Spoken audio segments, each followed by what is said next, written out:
Assalamualaikum warahmatullahi wabarakatuh.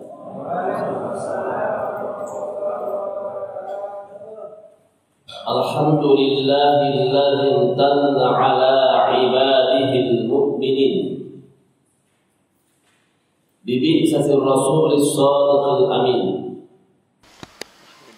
fa akhrajahum bihi minadh dhulumatil jahli wal kufri ila nuril ilmi wal yaqin wa akhbarahum ala lisanihi bima kana wa ma yakun faman amana bihi wa bima jaa bihi fa huwa minal muhtadin wa man kana fi raybin mimma sara'a anhu fa huwa minad dallin wa ashhadu an la ilaha illallah wahdahu la sharika lah lahul haqqul mubin wa ashhadu anna muhammadan abduhu wa rasuluh alladzi taraka ummatahu ala manhajil wadihil mustaqim. Amma ba'd.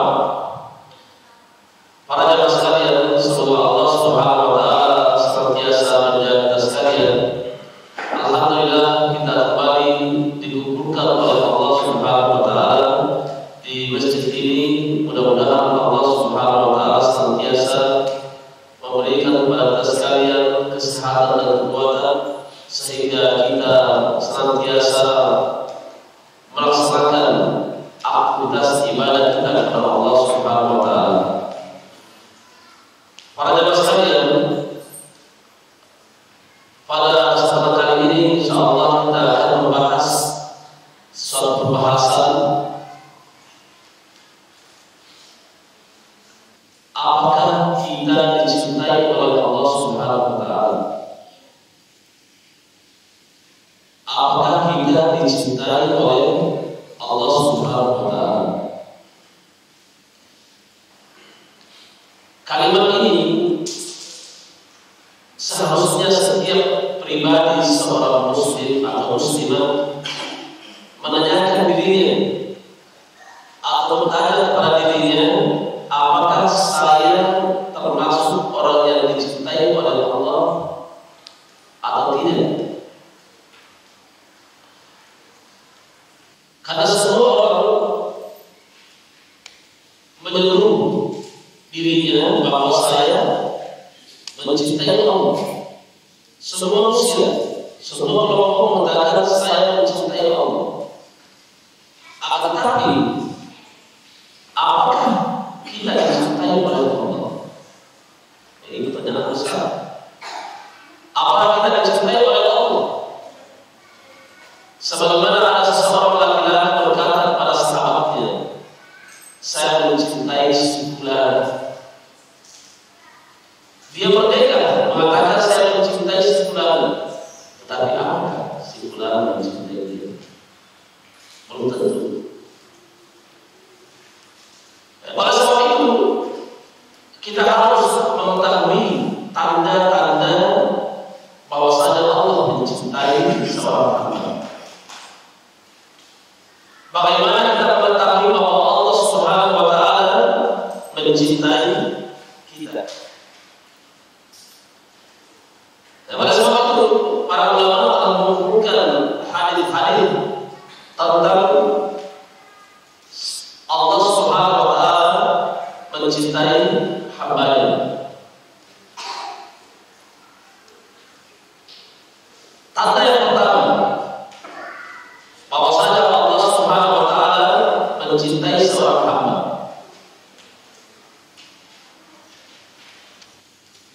Sebagaimana Ibnu Mas'ud pernah berkata, sebagaimana yang diriwayatkan oleh Imam Tabrani dan juga diriwayatkan oleh Imam Al-Bukhari, Ibnu Mas'ud pernah berkata, Inna Allah Ta'ala qasama bainakum akhlaqakum kama qasama bainakum arzaqakum wa inna Allah Ta'ala yu'tal mal man ahabba wa man la yuhib wa la yu'tal iman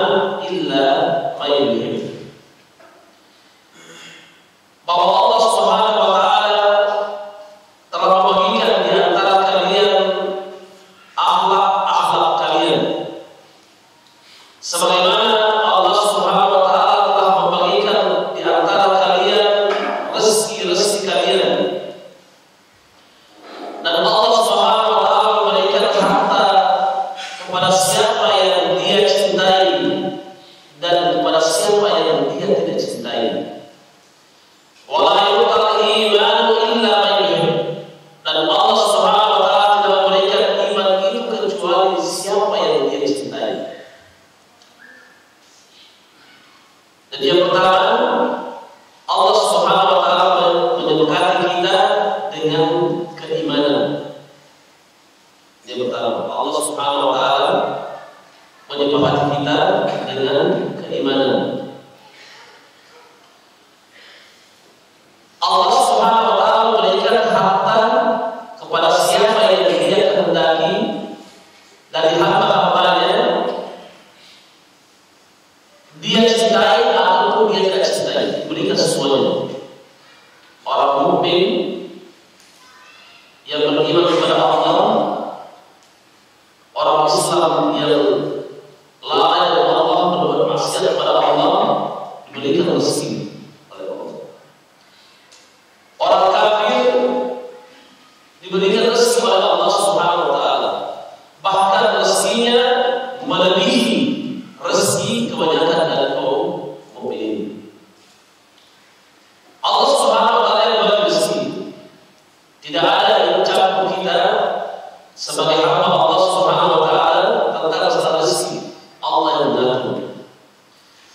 Akan tetapi terkhusus kepada orang-orang mukmin, orang-orang yang dicintai oleh Allah Subhanahu wa taala, Allah memberikan iman kepada mereka dan tidak diberikan iman itu kepada orang yang tidak dicintai oleh Allah. Oleh sebab itu masalah iman ini adalah sesuatu karunia dari Allah Subhanahu wa taala. Rezeki dari Allah Subhanahu wa taala. Karena ini adalah pemberian pilihan Allah Subhanahu wa taala kepada hamba-hambanya yang Dia cintai. Allah Subhanahu wa taala tidak memberikan iman ini kepada semua orang. Allah berikan. Hanya orang tertentu saja yang Allah cintai.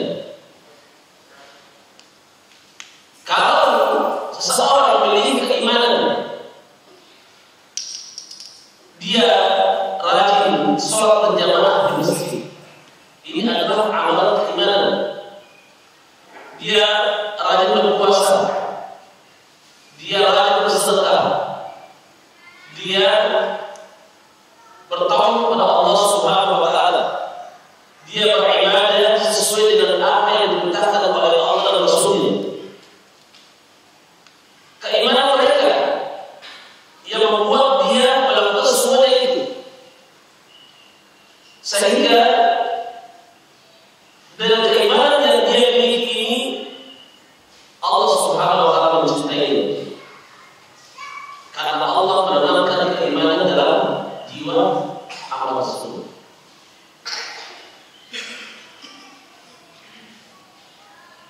Bukan berarti kalau seseorang itu diberikan oleh Allah Subhanahu wa taala harta yang banyak, maka dia adalah orang yang dicintai oleh Allah Subhanahu wa taala. Tidak.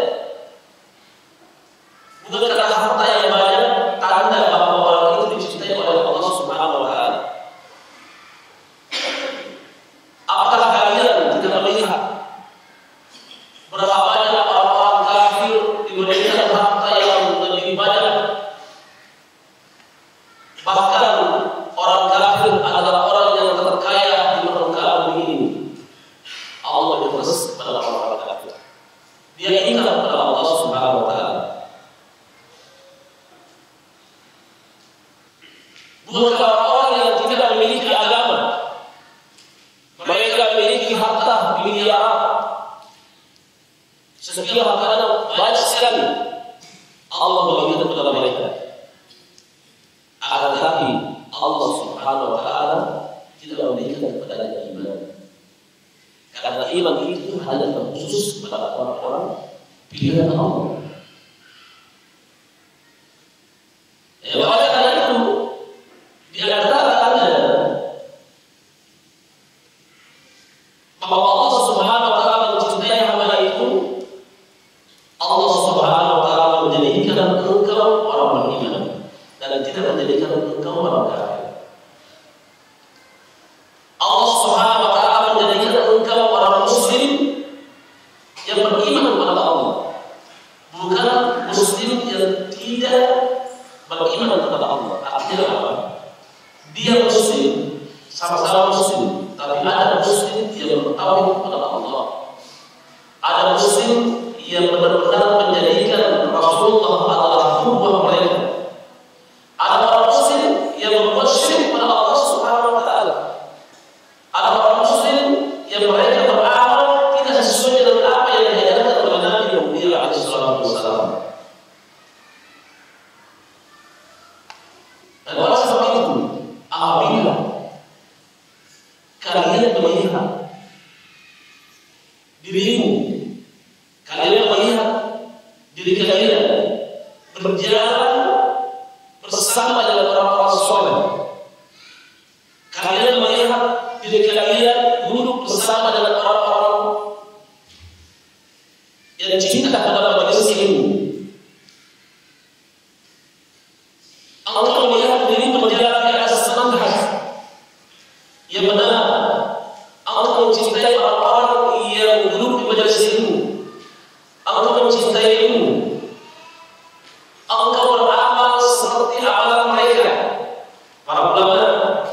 mencintaimu. Kalau kita sudah melihat diri kita berjalan di atas jalan itu, maka terus-menerus berjalan sampai Allah Subhanahu wa taala mencabut nyawa kita. Dan peganglah erat-erat gigilah dengan gigi gerahan tentang kebenaran tersebut. Adapun apabila kita melihat diri kita tidak berjalan bersama dengan orang-orang soleh, tidak berjalan bersama dengan para penuntut ilmu, tidak mencintai ilmu dan orang yang menuntut ilmu, tidak mencintai amal soleh, maka ketahuilah bahwa kita tidak dicintai oleh Allah. Ketahuilah bahwa kita berada di jalan kehancuran. Ini adalah tanda yang pertama, bahwa kalau kita dicintai oleh Allah Subhanahu wa taala, Allah Subhanahu wa taala tanamkan keimanan dalam jiwa kita. Dan keimanan yang paling tinggi adalah Allah Subhanahu wa taala menanamkan dalam jiwa kita tauhid. Allah Subhanahu wa taala menjauhkan jiwa kita dari segala bentuk kesyirikan. Segala bentuk kesyirikan dijauhkan oleh Allah Subhanahu wa taala pada diri kita. Maka ini adalah tanda bahwa kita dicintai oleh Allah. Berapa banyak manusia berbuat syirik pada Allah Subhanahu wa taala. Di negeri kita ini berapa banyak manusia memiliki jiwa yang menyimpan dari tauhid. Kita dipilih oleh Allah bertauhid, tidak menyimpan dalam jiwa kita bentuk-bentuk kesyirikan, berpalingnya hati kita kepada makhluk. Ini adalah tanda bahwa kita dicintai oleh Allah Subhanahu wa taala. Kalau kita berusaha beramal sesuai dengan petunjuk Allah dan petunjuk Nabi Muhammad SAW, maka ketahuilah bahwa kita dicintai oleh Allah Subhanahu wa taala. Kita tidak mau beramal, tidak mau beribadah kecuali ada petunjuk dari Allah dan Rasul-Nya. Ini adalah keimanan, tanda bahwa kita dicintai oleh Allah Subhanahu wa taala. Yang kedua, tanda bahwa Allah mencintai seorang hamba, ayahmihi min fitnati dunya wa syahawatiha. Allah Subhanahu wa taala menjaga hamba itu dari fitnah dunia.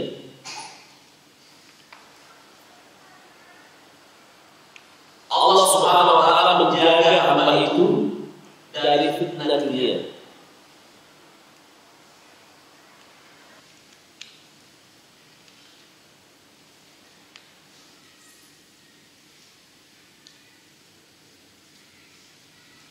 Seorang hamba tanda bahwa Allah mencintai dia dijaga oleh Allah Subhanahu wa taala dari fitnah dunia dan kelezatan dunia. Sebagaimana dalam hadis yang diriwayatkan oleh Imam Ahmad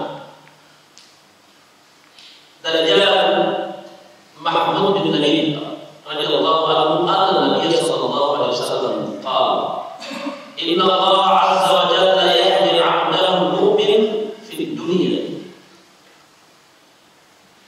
Bahwa Allah Subhanahu wa taala menjaga hamba-Nya yang mukmin terhadap dunia. Dia menjaga kita dari kemewahan dunia. Apa yang dimaksud dengan Allah Subhanahu wa taala menjaga orang mukmin dari dunia? Allah Subhanahu wa taala memperhatikan hamba-Nya itu dari yang pertama, dari mengambil rezeki dari jalan yang haram. Allah menjaga dia sehingga dia hanya mencari rezeki yang halal. Sekalipun itu sedikit, maka dia mengambil sedikit, tetapi diberkahi oleh Allah Subhanahu wa taala. Mereka tidak tertipu oleh banyaknya orang mencari rezeki yang halal, yang haram, sehingga harta mereka lebih banyak daripada harta mereka. Dia tidak terlena dengan harta yang haram. Kenapa? Karena dijaga oleh Allah Subhanahu wa taala. Nah, orang yang seperti ini dijaga oleh Allah Subhanahu wa taala, tanda bahwa Allah Subhanahu wa taala mencintainya. Sesungguhnya Allah Subhanahu wa taala menjaga hamba-Nya yang mukmin di dunia sementara Dia mencintainya. Allah mencintai orang-orang yang tidak terlena dengan kehidupan dunia. Mencari harta yang banyak, boleh atau tidak? Boleh. Menjadi muslim yang kaya raya, boleh atau tidak? Boleh. Tetapi mencari rezeki harus dengan jalan yang halal.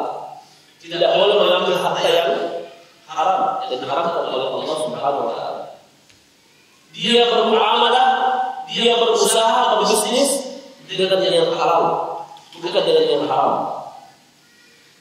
Karena dia tahu apabila kita mencari rezeki atau berusaha dengan harta yang haram, maka Allah Subhanahu wa taala tidak memberkahi harta tersebut.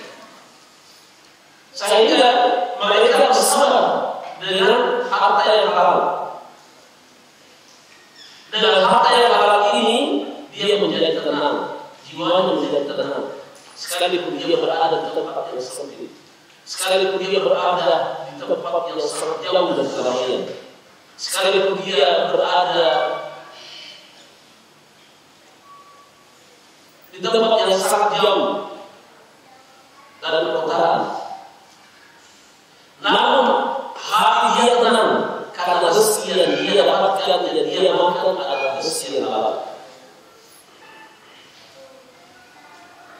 Berapa banyak kita melihat manusia berbangga dengan harta yang dia miliki.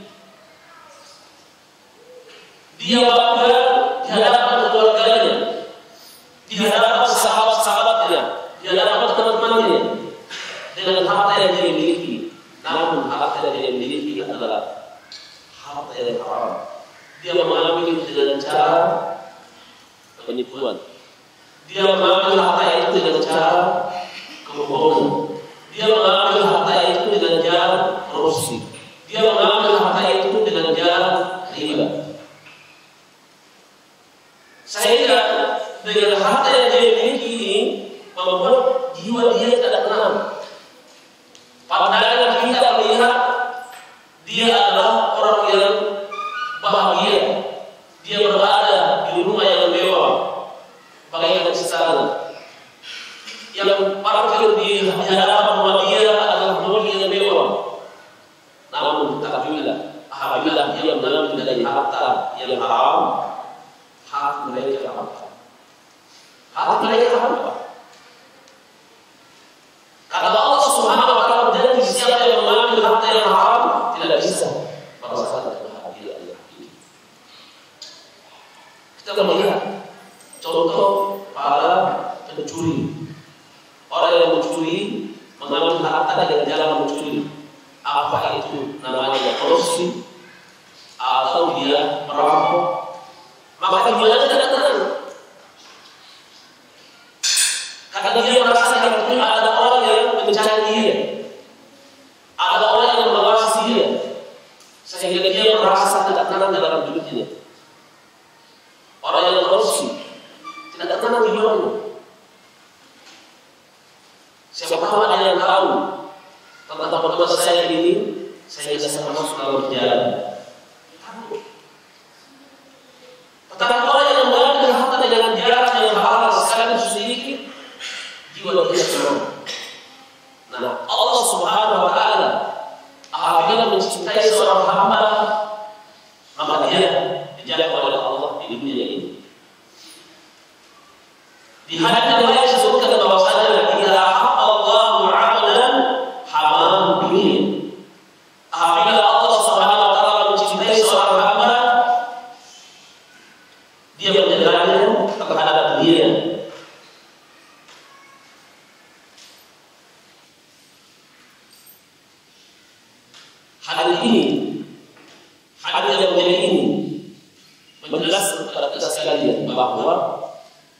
Di antara tanda Allah mencintai seorang hamba, dia menjaga hambanya dari kelezatan dunia, tidak terfitnah oleh kehidupan dunia. Oleh karena itu, janganlah kita merasa bersedih. Kenapa Allah Subhanahu wa taala memberikan harta kasih? Jangan bersedih. Allah mengatur. Rezeki itu Allah mengatur.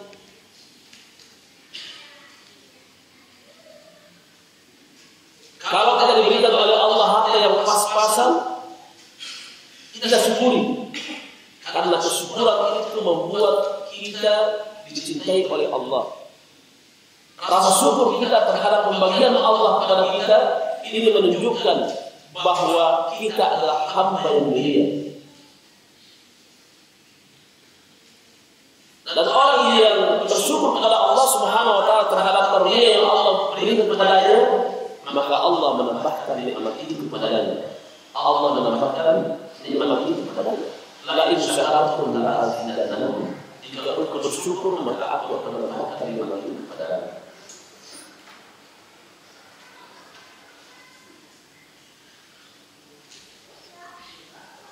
Lalu apa yang dimaksud dengan Allah menjaga dari fitnah dunia? Artinya Allah Subhanahu wa taala menjaga dia dari ketergantungan hatinya terhadap dunia. Hatinya tergantung dengan dunia. Kalau seseorang tergantung hatinya dengan dunia, maka dia sibuk dengan kehidupan dunia. Mereka menyibukkan diri dengan dunia, sehingga mereka berbuat maksiat, lalai dari Allah, tidak melaksanakan kewajiban dia. Sering saya melihat seseorang yang kerja di perusahaan, dia pergi sementara waktu azan. Apakah dia mengejar mobil yang akan mengantar dia, yang menjemput dia, atau menyesuaikan dengan kehidupan dia atau pekerjaan? Dia pergi bekerja sementara waktu azan. Entah dia sholat atau tidak, kebanyakan tidak sholat. Pulang malam-malam karena macet, sholat maghrib tidak, sholat isya tidak. Sampai lupa caranya. Tidak ada ibadah kepada Allah Subhanahu wa taala.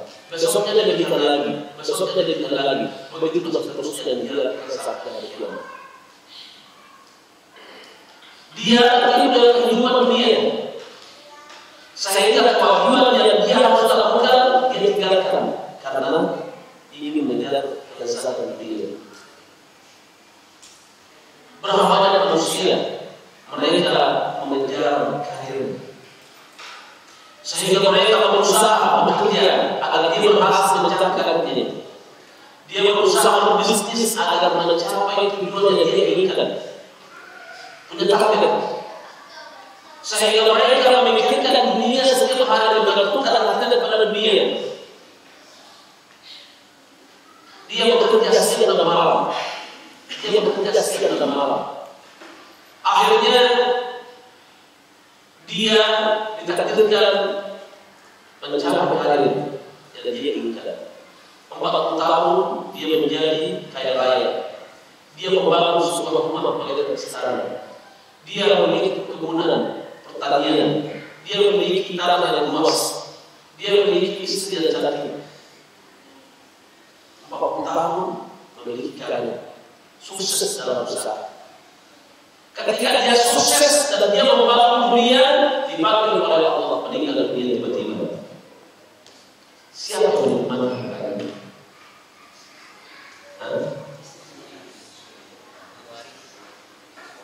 Yang menikmati hartanya adalah keluarganya, istrinya menikah lagi. Yang menikmati siapa? Istrinya yang kedua. Dia tidak tahu apa-apa. Dia hanya menyesal pada hari kiamat. Dia dunia, menggantungkan hatinya untuk dunia, yang pada akhirnya dia tinggalkan semuanya. Dia tinggalkan semuanya. Dia menyesal pada hari kiamat. Oleh karena itu, seseorang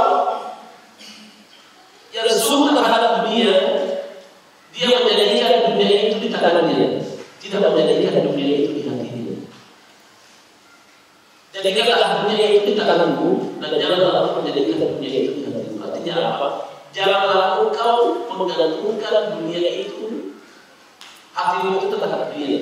Janganlah engkau menggantungkan hatimu terhadap dunia. Para sahabat Nabi Sallallahu Alaihi Wasallam, dia hidup di dunia ini, dia berjalan di dunia ini, namun hatinya ada di akhirat. Hati para sahabat ada di akhirat, tubuhnya berjalan di dunia ini. Para sahabat menggantungkan dirinya dengan akhirat. Sehingga seorang apabila dia menggantungkan hatinya dengan akhirat, dia akan menjadi seorang berani. Dia akan menjadi orang yang dulu. Oleh sebab itu, siapa saja yang tidak menggantungkan hatinya dengan dunia, tidak terlena dengan kehidupan dunia, tidak terfitnah dengan fitnah dunia, maka itu tanda Allah Subhanahu wa Ta'ala mencintainya. Jadi kita melihat diri kita sendiri, apakah kita dicintai oleh Allah atau tidak? Lihat, apakah kita tergantung dengan dunia? Sehingga tergantung hati kita dengan dunia, kita akan menjalankan ibadah kepada Allah. Baca Quran tidak ada, sholat berjamaah tidak ada, sholat itu ditinggalkan.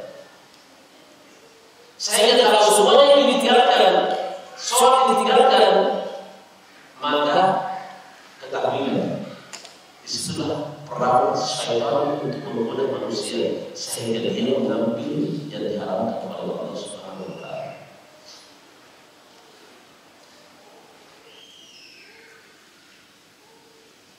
Kemudian yang ketiga,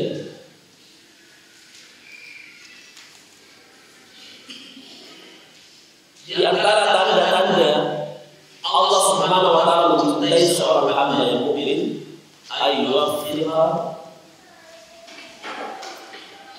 ila rizqi wal rizq. Allah Subhanahu wa Ta'ala memberkati dia pada kelembutan. Allah Subhanahu wa Ta'ala menanamkan dalam jiwanya kelembutan.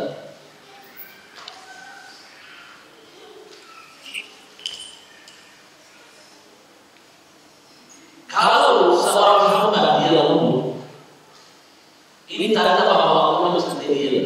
Allah menanamkan dalam jiwanya kelembutan.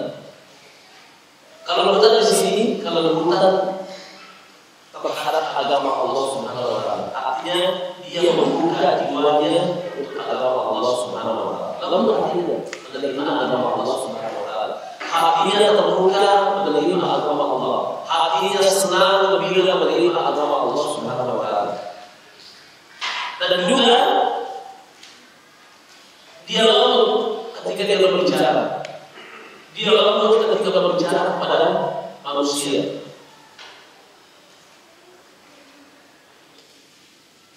Oleh sebab itu Rasulullah Sallallahu Alaihi Wasallam pernah bersabda dalam hadis yang diriwayatkan oleh Imam Bukhari, Inna Allah yuhibbul rifqa fil amri kulli.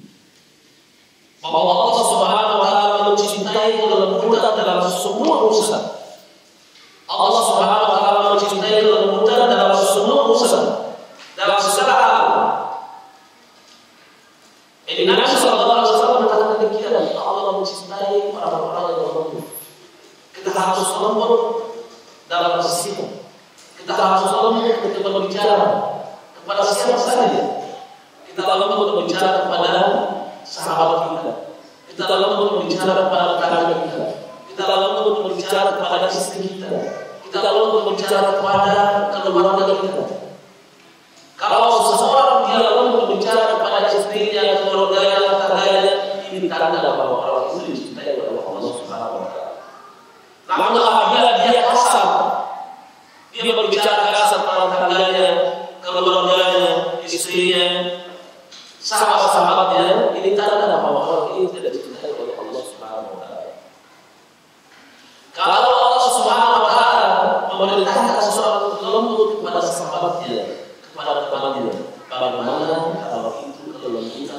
memperhatikan kepada istri. Kita harus berbicara kepada istri kita. Jangan kasar berbicara. Jangan bentak-bentak istri kita. Tanpa bahwa kita lembut terhadap istri kita. Jangan kasar terhadap istri.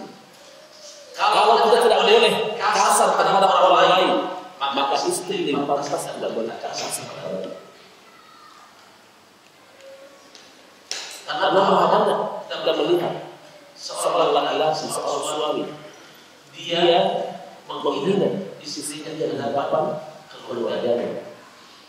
Dia membentak dengan keras istrinya di hadapan anak-anaknya. Berapa seorang suami tidak pernah mengenal, selalu marah, selalu kasar terhadap keluarganya. Kalau terjadi hal ini, ketahuilah bahwa Allah belum mencintai kita. Maka Rasulullah SAW bersabda, Inna Allah idza ahabba ahli baitin adkhala alaihi rahmah. Bahwa Allah Subhanahu wa taala apabila mencintai suatu keluarga, maka Allah Subhanahu wa taala masukkan kepada mereka kelembutan. Kalau ada keluarga, dia orang yang lembut. Ini tanda bahwasanya Allah mencintai dia. Allah mencintai keluarga itu. Tapi apabila ada keluarga kasar terhadap keluarganya, maka ini menunjukkan bahwa Allah tidak mencintai dia. Oleh karena itu, para suami hendaklah kita lemah lembut terhadap istri.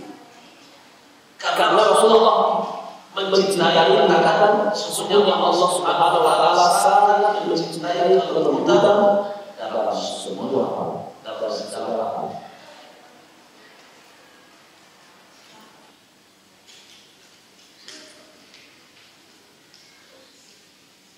Kemudian yang keempat, di antara tanda Allah Subhanahu wa taala mencintai seorang hamba, ayat talihi fi dinihi au diyahu. Allah Subhanahu wa taala menguji dia tentang agamanya dan dianya.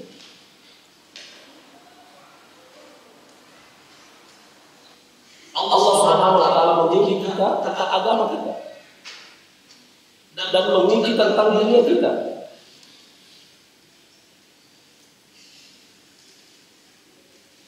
Semakin kuat keimanan kita, maka Allah Subhanahu wa taala akan menguji kita. Allah Subhanahu wa taala memberikan balasan sesuai dengan ujian yang Allah Subhanahu wa taala berikan kepada kita. Sebagaimana Allah Subhanahu wa taala sebagaimana Rasulullah sallallahu alaihi wasallam bersabda dalam hadis yang diriwayatkan oleh Imam Tirmidzi dari jalan Anas bin Malik radhiyallahu anhu. Wa inna Allah idza ahabba qauman ibtalahum faman radiya falahu ridha wa man sakhata falahu. Bahwa Allah Subhanahu wa taala apabila mencintai suatu kaum, Allah menguji mereka. Barang siapa yang tidak terhadap ujian itu, maka Allah juga menadanya. Dan barang siapa yang murka terhadap ujian itu, maka Allah murka menadanya. Kalau ada seseorang diuji oleh Allah Subhanahu wa taala, itu tanda bahwa Allah mencintai kita.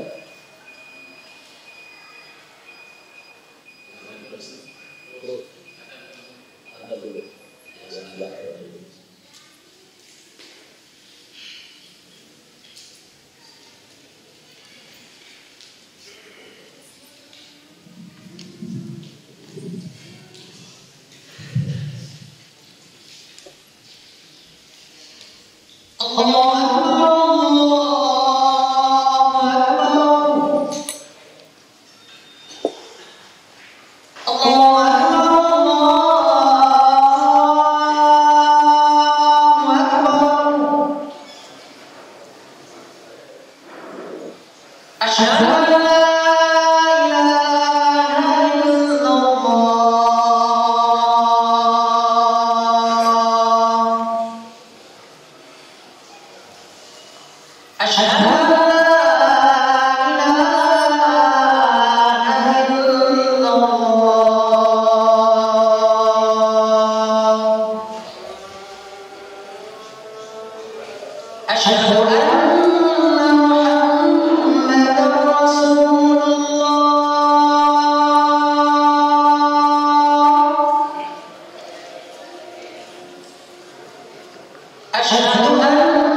dia pas-pasan.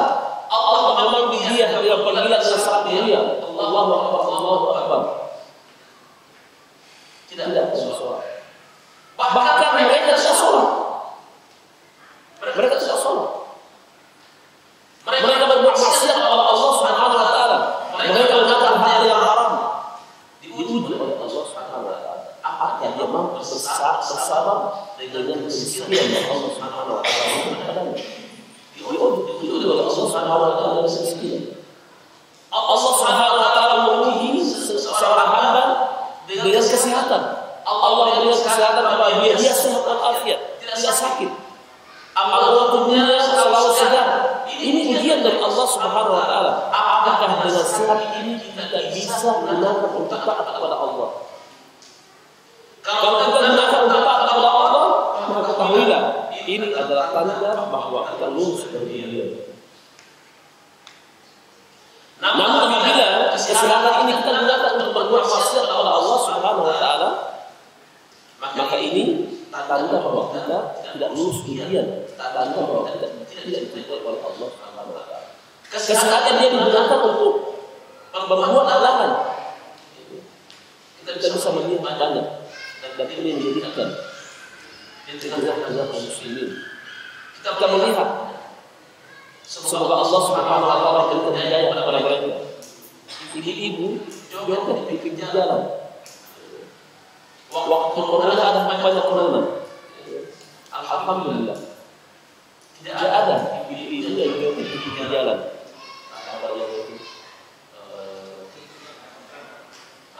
Senam ya.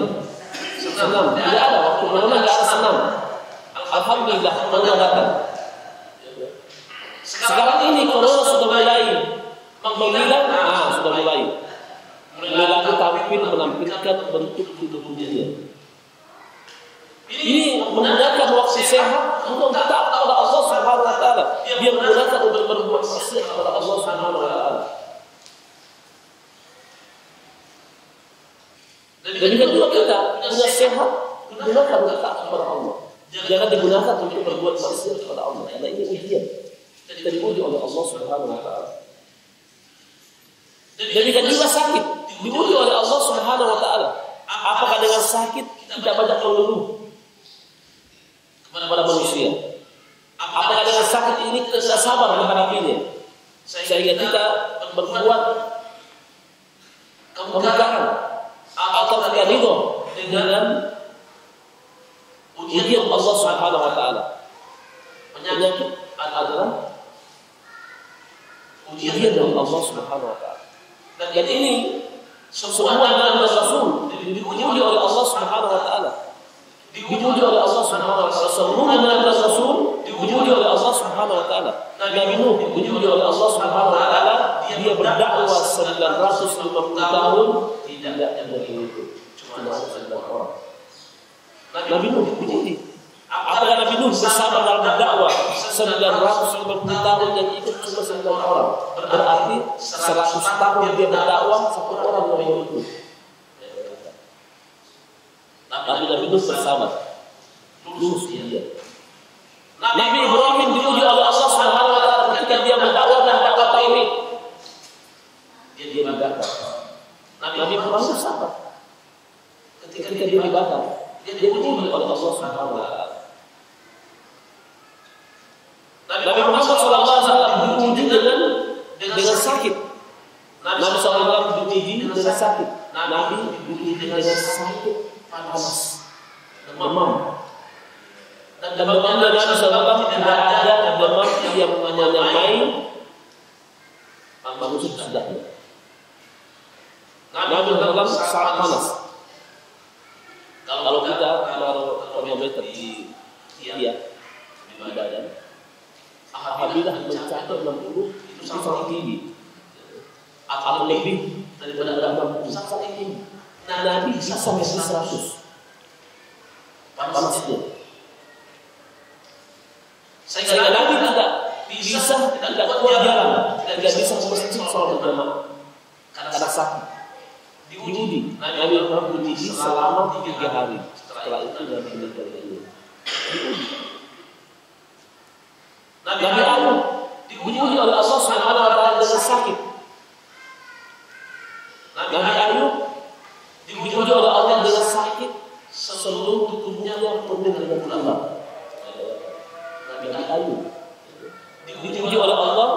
sakit, seluruh tubuhnya dari ujung rambut sampai ujung kaki semua adalah ular.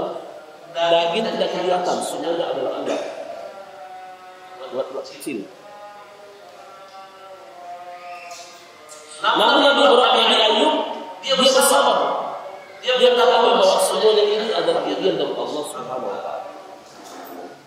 Nabi Ayub diuji oleh Allah Subhanahu wa taala dengan sakit selama 18 tahun. Dia tidak berbaring di rumah. Istrinya merawat. 18 tahun dia bersabar. Setelah itu karena Allah melihat kesabaran dia, Allah menjadikan kulit yang lebih baik. Mengarahkan kulitnya anaknya dalam berlalu. Kulitnya sangat indah, seolah-olah tidak pernah sakit, bersih. Kita terkadang kena penyakit cuma flu aja, malas sholat.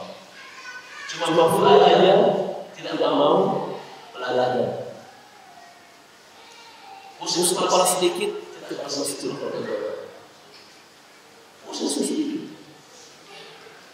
Ini ujian dari Allah Subhanahu wa taala. Apakah dengan sakit yang Allah Subhanahu wa taala berikan kepada kita sudah menjauh dari Allah? Atau tetap tegar bersemangat dalam beribadah kepada Allah, mendekatkan diri kepada Allah, bisa senantiasa berzikir kepada Allah Subhanahu wa taala. Demikian juga waktu luang. Waktu kita banyak diuji oleh Allah Subhanahu wa taala. Apakah dengan waktu luang ini kita benar-benar berfoya-foya atau beribadah kepada Allah? Diuji oleh Allah Subhanahu wa taala. Demikian juga waktu sibuk. Ini ujian. Apakah dengan sibuk kita ini benar-benar sibuk dan pagi sampai malam, sampai lagi pagi, atau kita sibuk dengan dunia, kemudian kita juga tetap beribadah kepada Allah Subhanahu wa taala. Semuanya adalah ujian.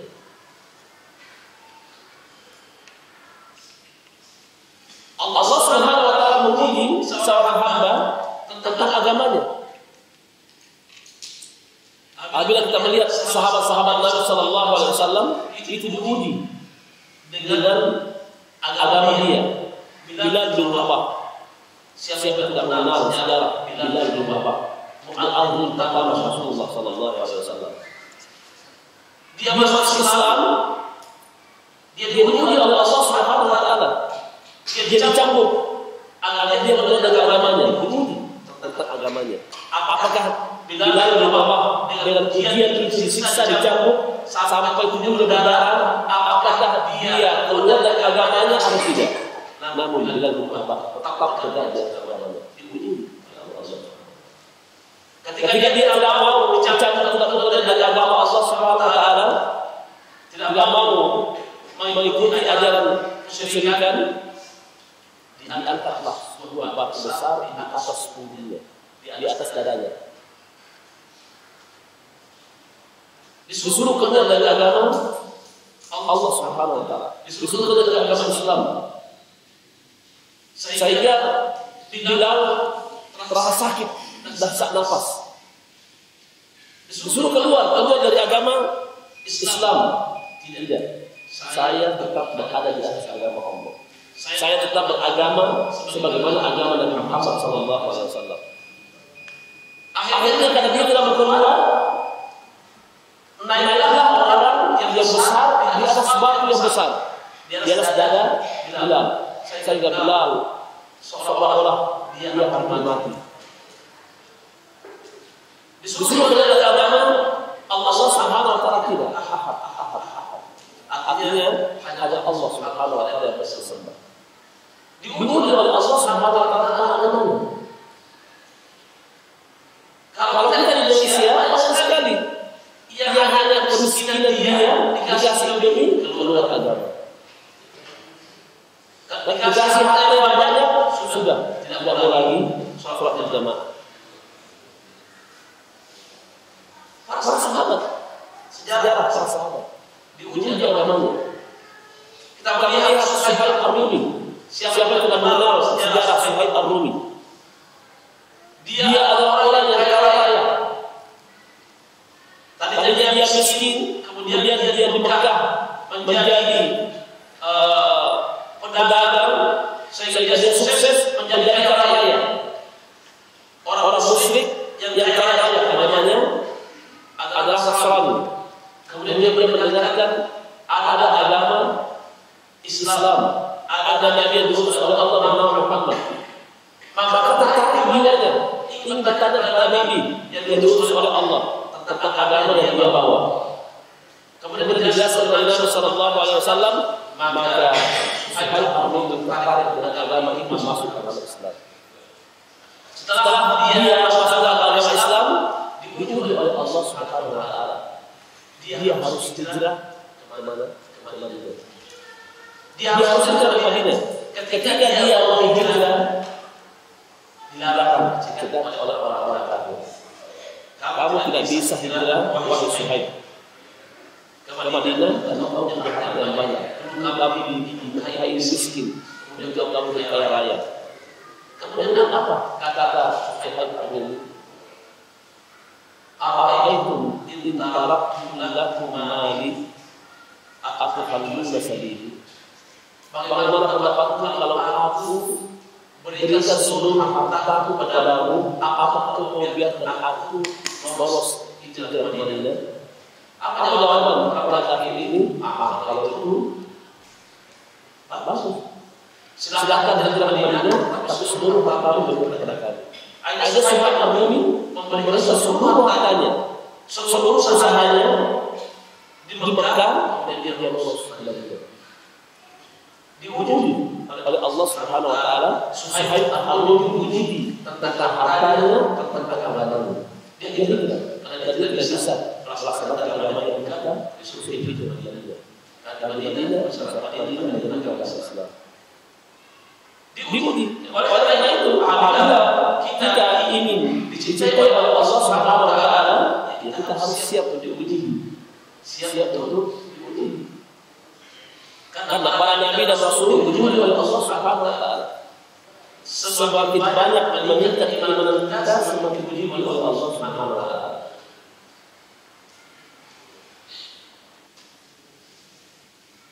Kemudian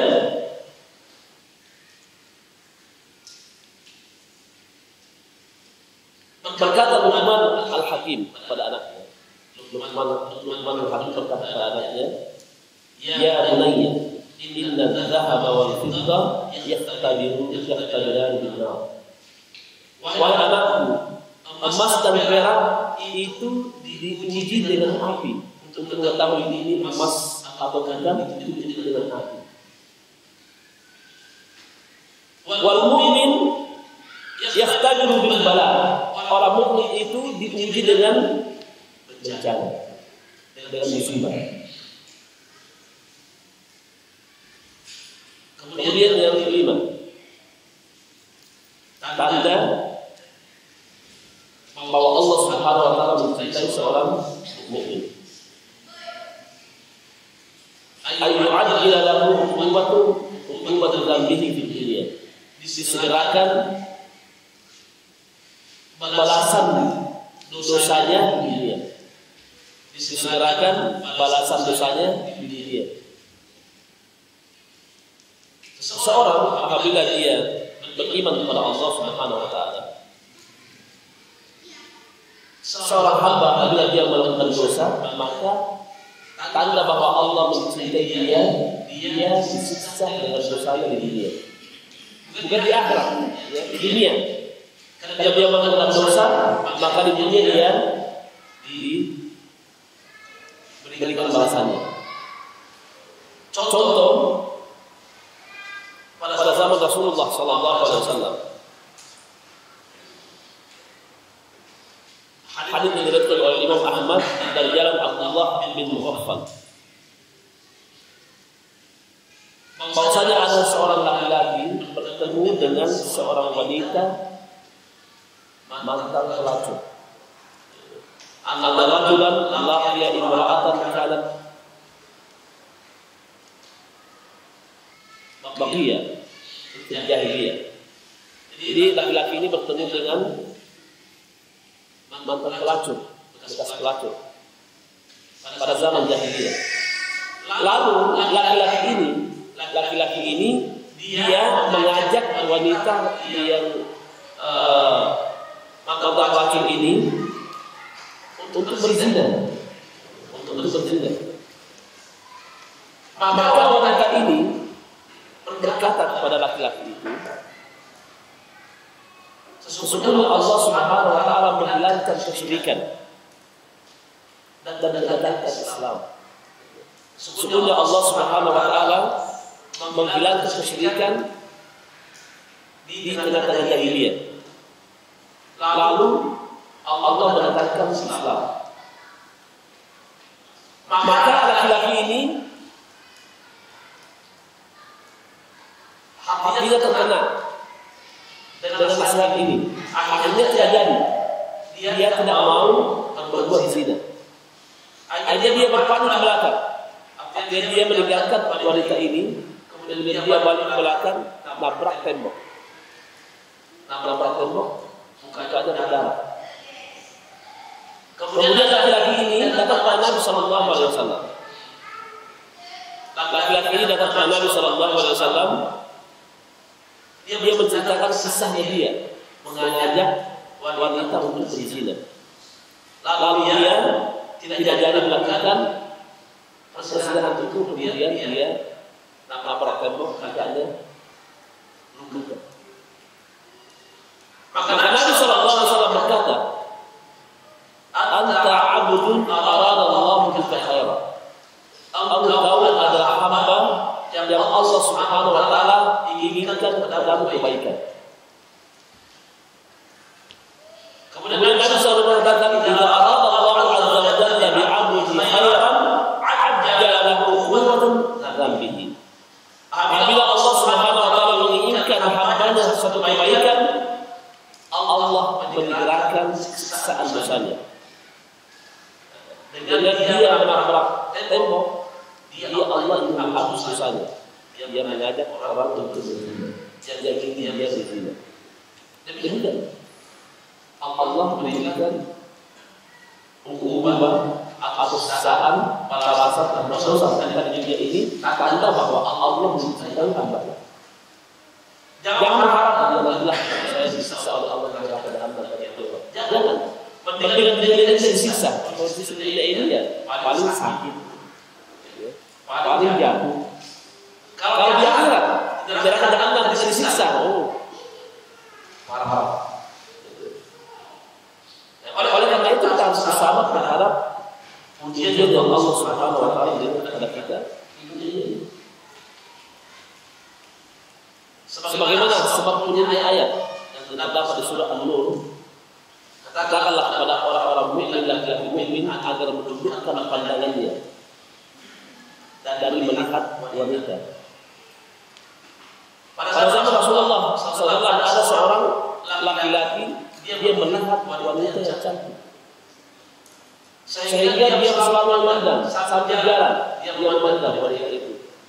Tiba-tiba ada kaca atau tembok di depannya, kemudian dia berbalik menabrak tembok itu sehingga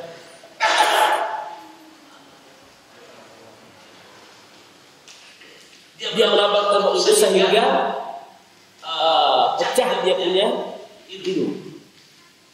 Hidungnya pecah. Ini Allah Subhanahu wa taala menyegerakan dosa yang dia miliki. Sehingga turunlah ayat, hai orang-orang mukmin, tundukkan pandanganmu. Tundukkan pandanganmu. Kalau sudah terjadi hal ini, ketahuilah bahwa ini tanda bahwa Allah Subhanahu wa taala mencintai kita. Kemudian selanjutnya yang ke-6,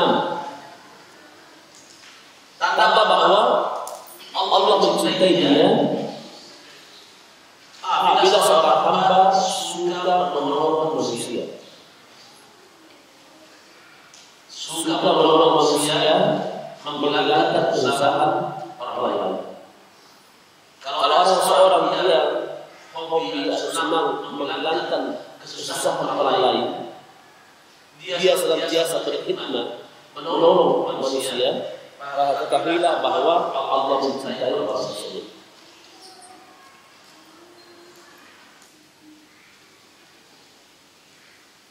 Sebagaimana dalam hadis Nabi Sallallahu Alaihi Wasallam,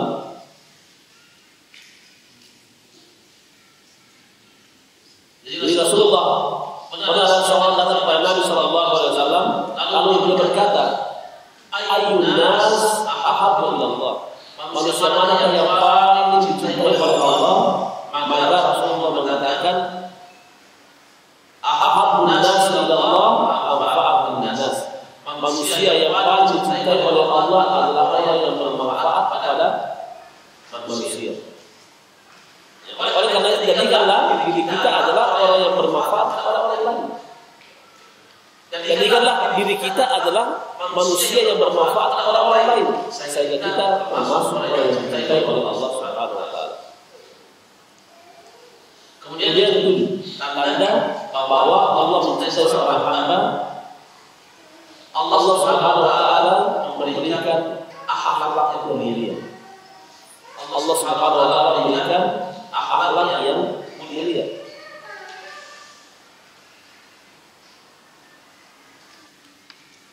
Sebagaimana sabda Nabi Sallallahu Alaihi Wasallam ketika ditanya, "Man ahabbu ibadallahi ilallah?" Siapakah hamba Allah yang paling dicintai oleh Allah? Maka Nabi mengatakan, "Ahsanuhum khuluqan." Orang yang paling baik akhlaknya. Jadi orang yang baik akhlaknya ini tanda bahwa dia adalah orang yang dicintai oleh Allah Subhanahu wa taala. Oleh karena itu kita harus punya akhlak yang baik. Karena kalau ada orang yang tidak punya akhlak yang baik, itu tanda bahwa orang itu belum dicintai oleh Allah Subhanahu wa taala. Tapi apabila kita punya akhlak yang baik, insyaallah kita termasuk orang yang dicintai oleh Allah Subhanahu wa taala. Sampai di sini pembahasan kita. Mudah-mudahan apa yang kita tadi ada manfaatnya. Sebelum soal jawab, saya ingin bertanya kepada para jamaah sekalian tentang pembahasan yang sudah kita bahas pada kesempatan kali.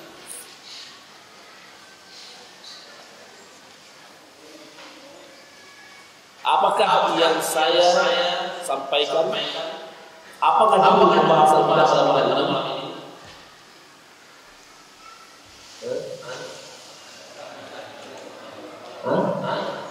Apakah kita dicintai oleh Allah Subhanahu wa taala? Kita harus terangkan dalam diri kita ini bahwa kita apakah saya dicintai oleh Allah atau tidak? Kalau kita ingin mengetahui bahwa diri kita dicintai oleh Allah, lihat pembahasan tadi. Ada berapa tanda-tanda orang yang dicintai oleh Allah Subhanahu wa taala? Kemudian siapa yang bisa menyebutkan delapan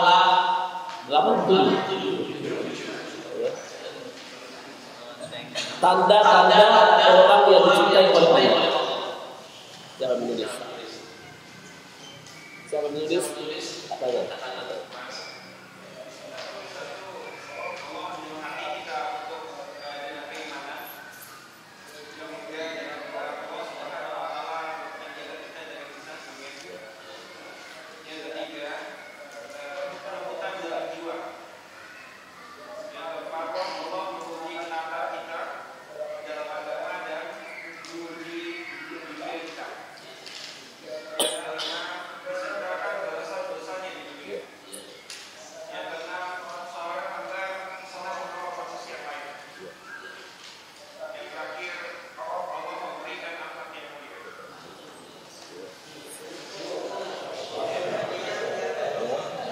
Bagus mencatat, ya. Yang tidak mencatat siapa yang apa.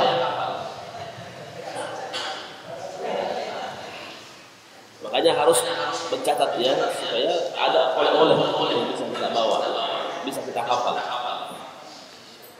Siapa yang hafal dalilnya? Yang pertama, Allah memberikan tanda keimanan. Tidaklah susah. Siapa yang bisa menyebutkan dalil dari yang ke-8 ini, yang mana saja? Ada yang hafal?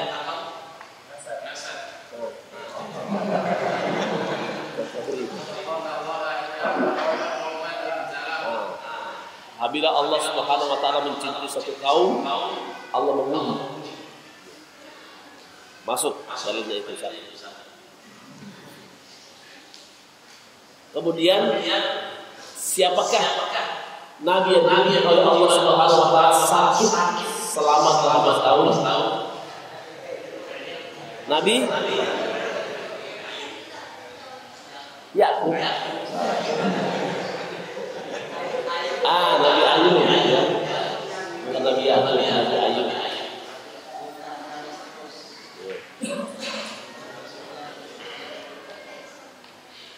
Kalau seseorang Allah Subhanahu wa taala menyuruh kita lembut kepada manusia, maka seharusnya kita lebih lembut kepada siapa? Kepada istri ya. Makanya para orang yang sudah menikah nanti pulang ke rumah lembut berbicara pada istri. Ya. Jangan kasar berbicara pada istri. Ya. Janji. Insya Allah ini bagus karena ini memang tanda bahwa kita dicintai oleh Allah. Silakan kalau ada pertanyaan silakan.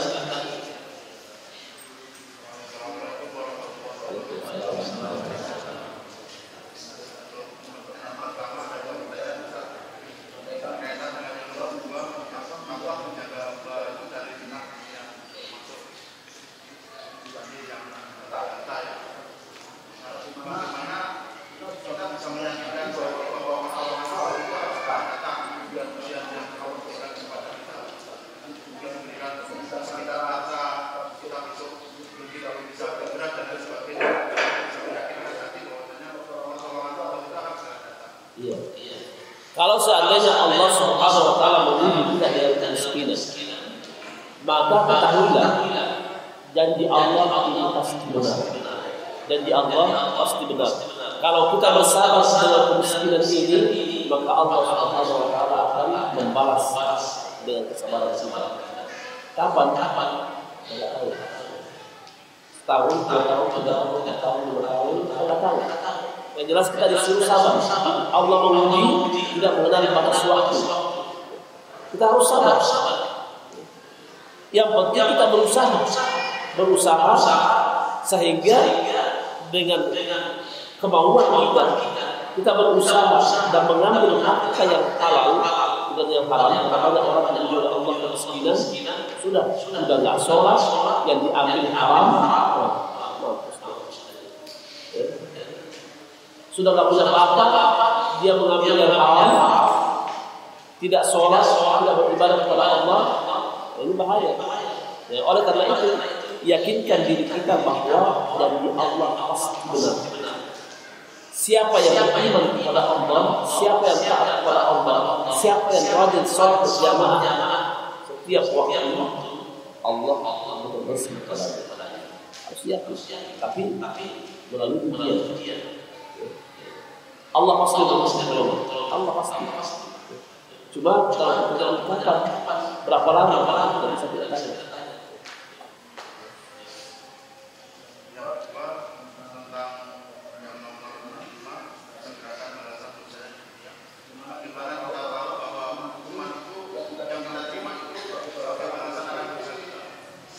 Ya, kita harus yakin saja. Nabi SAW yang bersabda bahwasanya apabila seorang dia terkena musibah itu adalah penghapusan dosa. Jadi apa saja yang menimpa kita itu menghapuskan dosa yang telah lalu. Entah dosa yang mana, dosa yang telah lalu, entah yang lalu atau sekarang. Kita tidak tahu. Yang jelas apabila kita kena musibah ketahuilah bahwa musibah itu adalah penghapus kesalahan. Silahkan mulai.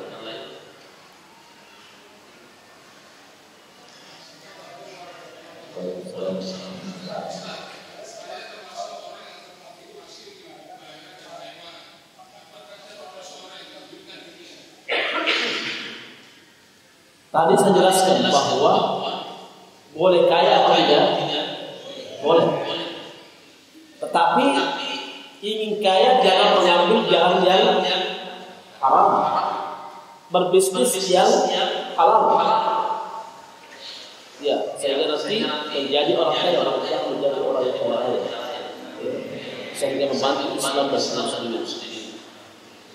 Ya, itu. Boleh kita ingin berniat jadi orang kaya, bagus. Kita berniat punya harta yang banyak, bagus. Saya ingin punya harta yang banyak, saya bisa membantu Islam dan muslimin. Boleh. Kalau semua yang ada di sini kaya raya, berapa banyak? Tambah kajian di mana-mana. Di mana-mana akan terbangun masjid yang mewah, yang besar, luas. Kalau semuanya di kaya raya dan bersatu membangun di daerah Tambun ini masjid yang terbesar, kan bagus, boleh. Sehingga mau pergi kajian soal jamaah pakai mobil, motor gratis dan luas, boleh. Tapi dengan cara yang halal, jangan mengambil haram. Ya.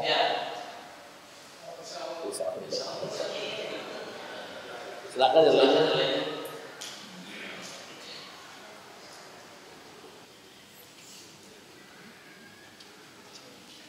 Kalau tidak ada lagi, kita tutup.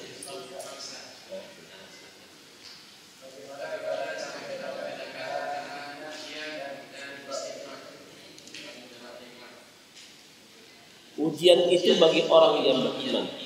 Ujian itu bagi orang yang beriman. Dan istidrat itu bagi orang-orang kafir.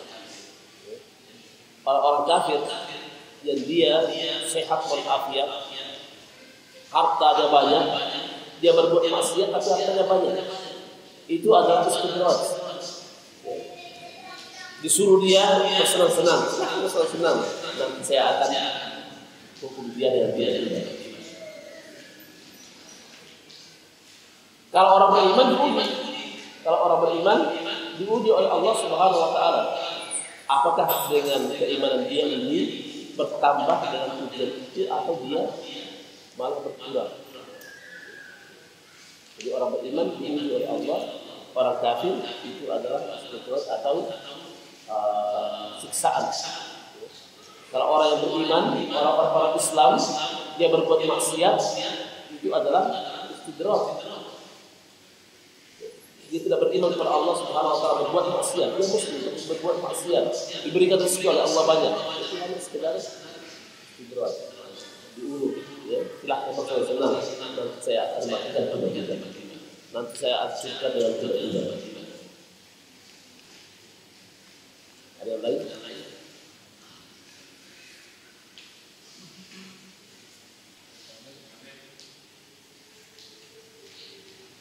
Tidak ada, kita baca sampai pada tulis.